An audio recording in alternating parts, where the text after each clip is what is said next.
بسم اللہ الرحمن الرحیم۔ السلام علیکم۔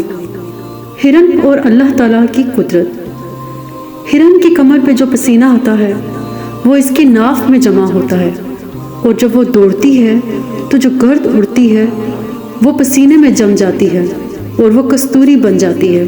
یہ حیثیت ایک خاص قسم کی نسل ہے، ہرن اس میں پائی جاتی ہے، اور یہ حیثیت ہرن کو تب ملی جب اللہ تعالیٰ نے حضرت آدم علیہ السلام کو پیدا کیا تو ہرن سمیت تمام جانوروں کو کہا کہ آؤ اللہ کے نبی کی زیارت کرتے ہیں۔ ان سب جانوروں میں ہرن گئی تھی زیارت کرنے کو، تو آدم علیہ السلام نے ہرن کی پشت پر ہاتھ پھیرا، تب سے ہرن کا پسینہ اس کی ناف میں جمع ہوتا ہے اور اس پہ گرد پڑتی ہے تو کستوری بن جاتی ہے۔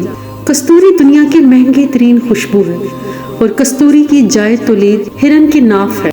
جس ہرن کی ناف میں یہ کستوری بنتی ہے وہ خود اس خوشبو کو سونگھ کر مسحور ہو جاتا ہے، اور شنید ہے کہ بعد ازم تام ہرن اپنا تمام وقت اس کستوری کو کھوجنے میں صحرا میں بھٹکتا رہتا ہے، مگر اس چیز سے لا علم رہتا ہے کہ وہ خوشبو اس کی اپنی ناف میں سے آ رہی ہے۔ ہرن کی لا علمی پر آپ یقیناً ہنسیں گے، یہ آپ کا حق ہے، مگر خدا نے ایسا کام صرف ہرن کے ساتھ ہی نہیں کر رکھا، بلکہ گھوڑا وہ طاقت ہے جو طاقت کو ناپنے کا بھی معیار ہے۔ یہ موٹر اتنی ہارس پاور کی ہے، یہ تو سن رکھا ہوگا آپ نے، مگر روایت ہے کہ بروز قیامت گھوڑے کو پتا چلے گا کہ اس کے پاس اتنی طاقت تھی کہ آپ گھوڑے پر بھی ہنسیں۔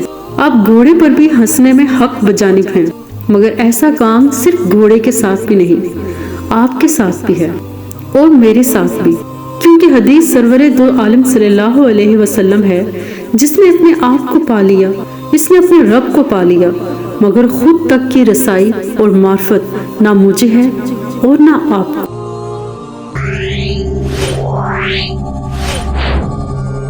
Yeah.